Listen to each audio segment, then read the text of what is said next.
What can we do to feed ourselves better food so we can live our best lives?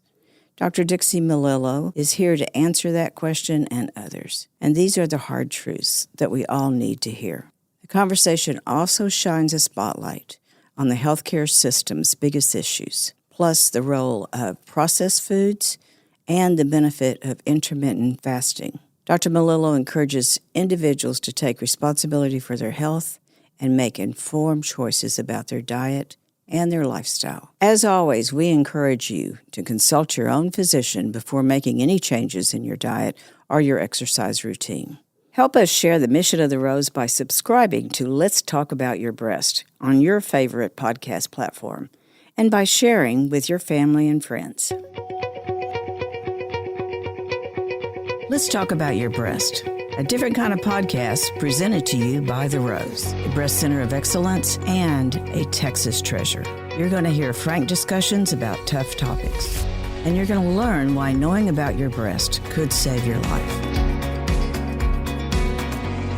We are so pleased today to have Dr. Dixie Melillo with us here on Let's Talk About Your Breast, and she's going to be talking to us about nutrition, what we need to eat, what we don't need to eat, and how we can be the healthiest person possible by the end of this year. So, Dixie, thank you so much for joining us today, and I know you have a wealth of information you've learned since the last time we talked about nutrition. So, what's the most important thing we can do for our health right now? Well, I think I'm going to get into that, but I think the first thing that we really need to do is realize the magnitude of the problem, okay? Our healthcare system is in trouble, okay? Out of the 37 wealthiest nations in the world, okay, we have the best healthcare system. We have the best surgery, medicines, hospitals, everything. And yet we have the sickest population. Our per capita expenditure on each patient it's crazy. Mm-hmm. It's going to break the budget. It's going to kill Medicare. So we really have got to decide that we are going to get to be a healthy nation, because if not, we are going to be in bad shape.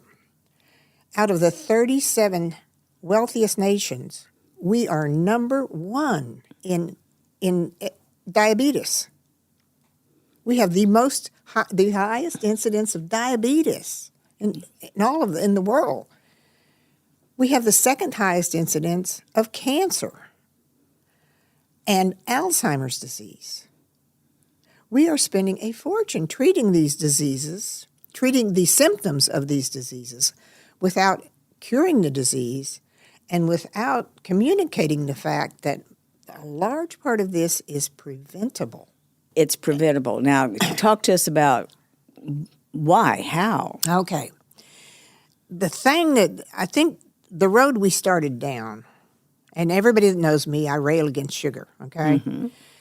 The road we started down during World War I, World War II, the famine, all of this, not the famine, the Dust Bowl thing, is we had to figure out a way to ship food. I mean, we used to eat things that looked like food, real food. But we can't ship those overseas to feed the troops, and we couldn't ship them down to the Dust Bowl. We had to learn how to process them so that they wouldn't spoil, okay?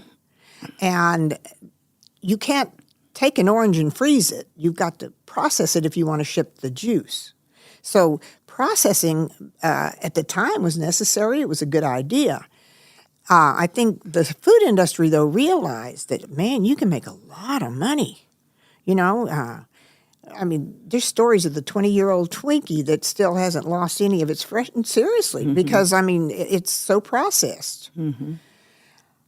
They also found that if you add sugar to this, it helps with the processing, but it also gets people to eat more. Sugar is 8 times more addictive than heroin. It hits the opioid center of the brain. It releases your dopamine. It makes you feel good. I mean, years ago in the 90s, I used to joke, I have no carbohydrate cutoff mechanism. And I didn't realize how true that was. Once you start eating sugar, you want more. I promise you, you eat a big salad, you're not going to want more. Okay? You're going to, oh my God. But anything that you eat a pizza. I can remember when I haven't had a pizza in years, and I wouldn't dream of having one. But when you used to eat pizza, you'd be so full you couldn't move, and yet you wanted to bite the point off that last one sitting in there, you know? It called your name. It called your name. Well, Americans, I mean, you just have to look around to realize that we have a problem with all of these chronic diseases. Used to be what killed you was an infectious disease, okay? And then you got an antibiotic and you were fine. Now it's chronic inflammatory diseases. And I think the problem is that we're not communicating to the people what to do to fix it and that you don't have to go there. I mean, you remember the story when both of my folks about 20 years ago got Alzheimer's disease. And here was two people that had traveled the world and they were smart, and then all of a sudden, you know, they couldn't remember each other's names, and then they couldn't walk, and then they become incontinent and they had to wear diapers, and they lived in my house for 3.5 years till they died. They died in my bed. So I got to see Alzheimer's up close and personal. And I just knew that something caused it. Because my grandparents on my mother's side, they both died in their 90s at home. They both had, you know, heart attacks, and they just died in bed. Never anything wrong with them. My dad's mom died of tuberculosis when he was young, but his father got prostate cancer. And I remember when he died at 65, but they used to joke about him. His nickname was Cookie Unruh because he wanted sweets all the time. He ate cookies. And so then I read a lot of Dr. David Perlmutter's work about grain brain, how really the sugar is what burns up the brain. They have spent $1 zillion developing a medicine to slow down Alzheimer's, and they don't go out and just tell the people, you don't have to go there. You know, Alzheimer's is just insulin resistance of the brain. It's diabetes of the brain. It's all it is. Bresnik has done wonderful studies taking institutionalized Alzheimer's patients, okay, because once they get it, they want sugar and you can't keep them from it. But institutionalized Alzheimer's patient, putting them on a keto diet and doing scans of their brain starts to light up again and gain some function. I mean, we need to be putting this headlines in every newspaper. Absolutely. We need to, come on. So it's sugar, it's processed foods. Processed foods and all the added sugar. Okay. There is a genetic component, but cancer largely is just a cell whose mitochondria does not function anymore. Mm-hmm. And I have cancer cells, you have cancer cells, everybody's got cancer cells. Because the mitochondria is the little powerhouse of the cell. He makes the energy. And when he dies, the cell reverts back to the primitive eukaryotic cell 2.5 billion years ago, and all he can do is eat sugar and divide, eat sugar and divide, eat sugar and divide, eat sugar and divide. Well, we're feeding it a lot of sugar, number one. And number two, sugar paralyzes the immune system for several hours after every meal. This is why diabetics have such a problem with infections, because they're constantly suppressing their immune system. Now, in the perfect world, we're supposed to, and the mitochondria dies of old age, the mitochondria dies of Roundup, the mitochondria dies of radiation exposure, the mitochondria dies of a whole lot of things. Chronic inflammation, chronic irritation. And they just get old and die. And that's normal, that's natural. But if you don't have these guys, the little Pac-Man, he comes along and he's got this damaged cell and he's bad. And he eats him. And he recycles the parts. I like that. You know how I like recycling. But, you make one, he eats him, you make one, he eats him. You make one, he eats him, you make one, he eats him. And you got a good balance here. But I think what really, and slowly we have been, putting this out of balance. We put a lot of sugar in this guy, he grows faster, and then this guy can't kill him, and so they kind of get away. And that has, I think, slowly kind of increased our cancer. But during the pandemic, when everybody was isolated, processed food was about all they had to eat, and they ate a lot of it because they had nothing to do. And I think that has really recently just fueled this crazy cancer epidemic we're seeing and this Alzheimer's epidemic. And I feel like the people need to know. They need to know. Can if you did all that during COVID, can it be reversed? Absolutely. Type 2 diabetes can be cured by just not eliminating sugar. Yes. Now, type 1 cannot because it's damage to the pancreas, and that's not going to work. But cancer cells also need insulin. Insulin is a growth factor. Every time you eat sugar, you release insulin. Insulin causes things to grow. Usually it causes fat cells to grow.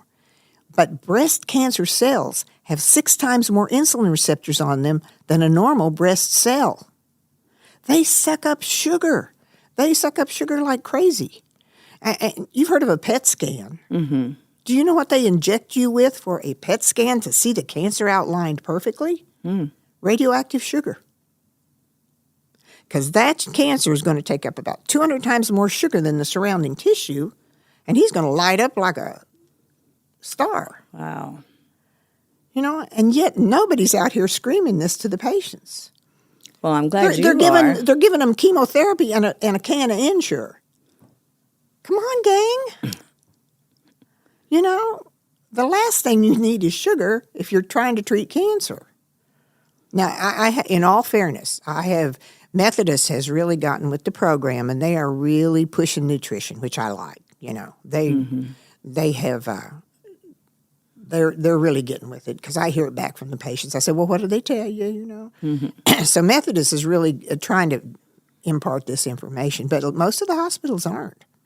They're still telling them, But I think the people need to know. Now, true, there's going to be people who hear this and they aren't going to make a change no matter what, and that's okay.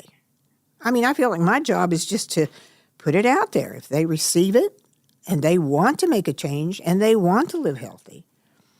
When I talk to my patient, and I give this handout about sugar and cancer to every single patient I see, you read it, and I tell them, now read this, share it with your friends and family, put it on your social media. Wouldn't that be nice if there was something besides what you ate for breakfast or something on your social media besides, something that would help people instead of, oh, gosh, I traveled anyway, I don't do social media, as you can probably tell. But come on, let's get this word out, And I tell these kids, don't you want to be me when you're elderly? I'm 77. I take no medicines. I work 9 hours a day, 5 days a week. I don't hurt anywhere. Don't you want to be me when you're elderly? But, okay, how to fix it. The greatest thing that has come along, if you are not diabetic on insulin, is intermittent fasting. And explain that to us. First, tell us what it is and how it's it also works. called time-restricted eating. Now, during times of evolution, and the reason we're addicted to sugar was because we were drawn to that so we could put on some fat so in times of starvation we would have a reserve. Unfortunately, there's no times of starvation for America anymore, okay? So we just, as long as your insulin levels are high, you're never going to lose weight. You're never going to get the fat out of your cells. So it's really important to have a time of very low insulin so that your body can use its fat stores so that it can repair itself to give your gut a rest. 80% of your immune system is in your gut. You don't want to paralyze it. You want to give it some time to regenerate and heal. Now, during that time, usually it's at least, and we were meant to do that. This is why you sleep. There's a time when you break the fast. It's better to break the fast at noon, but the person that invented breakfast and how it's the most important meal of the day was Mr. Kellogg, okay? Do you think our hunter-gatherer ancestors had a good warm breakfast before they went out to hunt? No. Did the farmers? No. They just went out and worked. They were out there before the sun come up. They didn't eat breakfast, and so it's really not a normal thing for us to be eating that much all the time because your insulin levels are constantly being elevated, so you're constantly storing food, so you're constantly telling these bad cells to grow. So intermittent fasting. Now, and when you go to start, if you're used to eating breakfast at 8 o'clock every day, it's going to be very difficult to not eat anything till 12. So I always tell the patients, try to just move it back for a week or so to 9 o'clock. Then try to move it back, till maybe 10 o'clock as you go down the line. Ideally, it would, I eat between noon and 7. That's where I restrict mine. But that's the healthiest thing. Let your gut get into a little ketosis so the insulin goes down and the damaged cells are repaired, what they call phagocytosis, which means that they go in and eat the damaged cells. They eat them up when you don't have all this sugar paralyzing these cells. So they get rid of the old damaged cells. They boost the mitochondria, and it really is a very healthy thing to do. Okay, and then between the time you choose to eat, 11 to 7 or 11 to 6 or 12 to, choose things that look like food. I mean, don't get things that are ultra-processed in a bag, in a box, at the fast food stores. All of that stuff is not even real food. It's just junk that they've put together and they sell to you. And if you think when you go get a burger, they're not going to use grass-fed expensive beef. They're going to use feedlot beef. And the beef that is grown in feedlots, they stand their whole life. 6 months they stand in this little cage, standing in their own poop, eating corn, getting a lot of antibiotics. And we get the antibiotics when we eat that meat, and that kills the good bacteria. These are your best friends. These 3 trillion guys here are doing everything. They prevent autoimmune disease. They prevent heart disease. They prevent cancer. They prevent all of this stuff. So you don't want to put a lot of antibiotics down there. And America has been awfully careless about using antibiotics to the children, to the adults, to everybody. And we really don't need to do that. If you go into your doctor and have a sniffle, you're going to get an antibiotic. You don't need that. You really don't, You've got to keep your immune system tight. And unfortunately, in medical school, when I went to medical school in 1970-something, the diabetes rate was less than 2%. And children never had diabetes. It was called adult onset diabetes. Now it's just everybody's got it, diabetes, okay?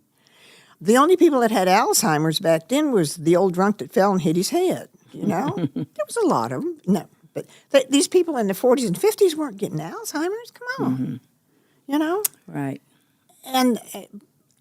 But in medical school, you are not taught to prevent anything. You are taught to fix things. That was always been the focus is to fix something. You give it a drug, you cut it out, you burn it with radiation, you just fix it. I never, and still to this day, they don't teach much nutrition in medical schools. Really? I talked to a young doctor. She'd only been out about 3 or 4 years, and I was asking her about visceral fat, which is that dangerous beer belly thing that everybody has now. And that's mainly caused from processed food and sugar. And she told one of my friends, "Oh, well, that's just that's genetic. That's the way that's the way that runs in families." And I thought, she just got out of medical school and she doesn't know what visceral fat is, Really? But they're not taught that anymore. They're not taught how to prevent it, how to reverse it. So, Dixie, what you're saying is if we had a diet like what you're describing, that we are actually preventing cancer. Preventing diabetes, preventing cancer, preventing heart disease. Heart disease, triglycerides are just, when they get to be too much sugar in the blood, the liver gets nervous because it increases the osmolarity, and it sucks that sugar in and it wraps it in fat and it throws it back out, and it's called a triglyceride. You know, I mean, and God love them, the doctors today are business people. You'll never find solo practitioners anymore unless it's somebody ancient like me.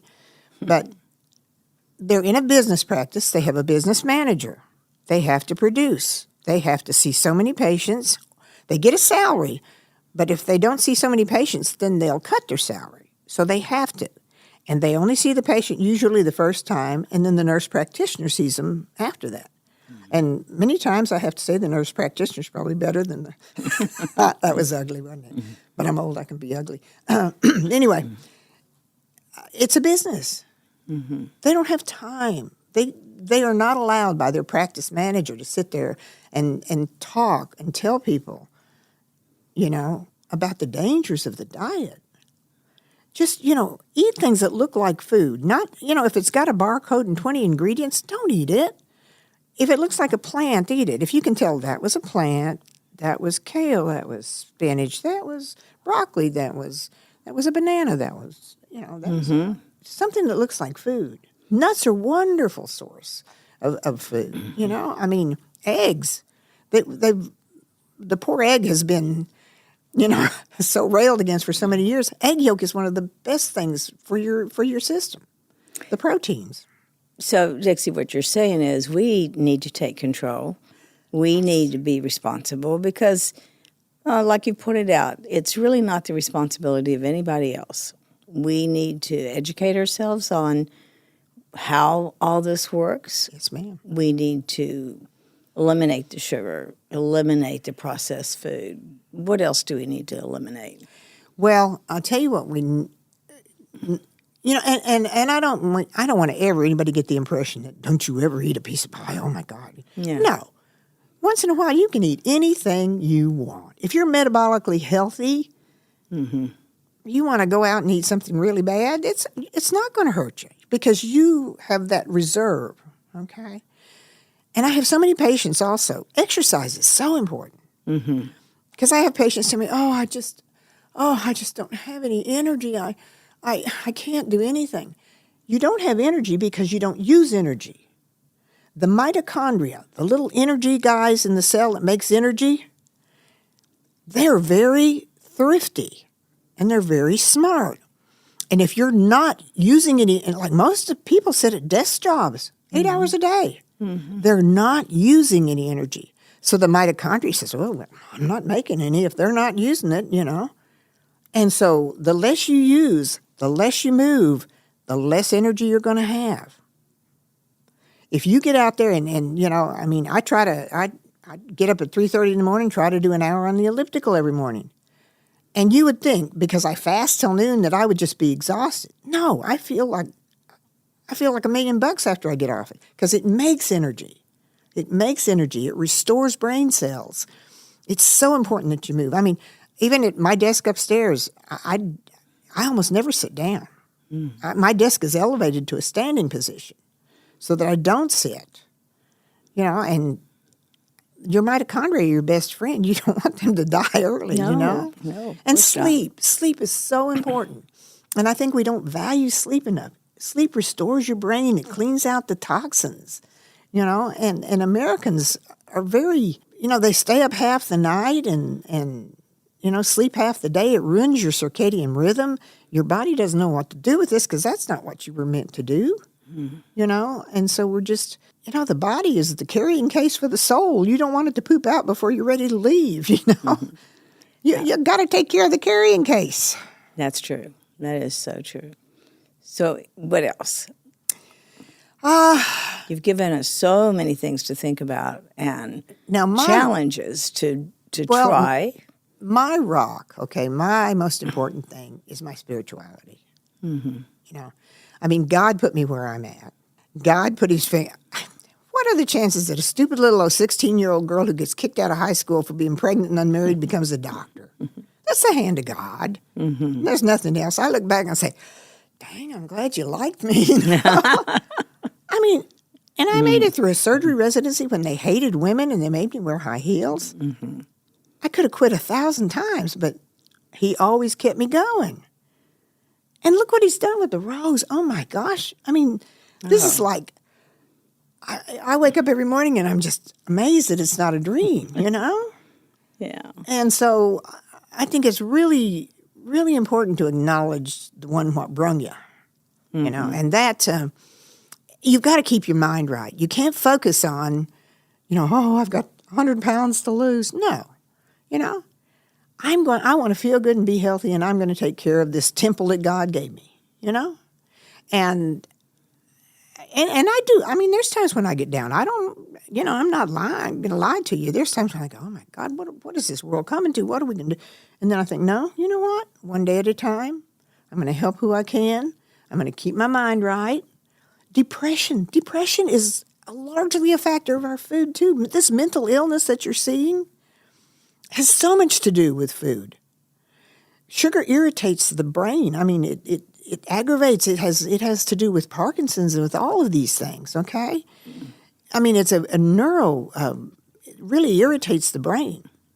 So a lot of this anger that you're seeing is by the food that these folks are eating, plus the fact that the primitive brain gets disassociated from the frontal cortex, which is the reasoning part, by all of this screen time. I really think that putting all these children on computers in schools, I really personally think this is going to be a disaster.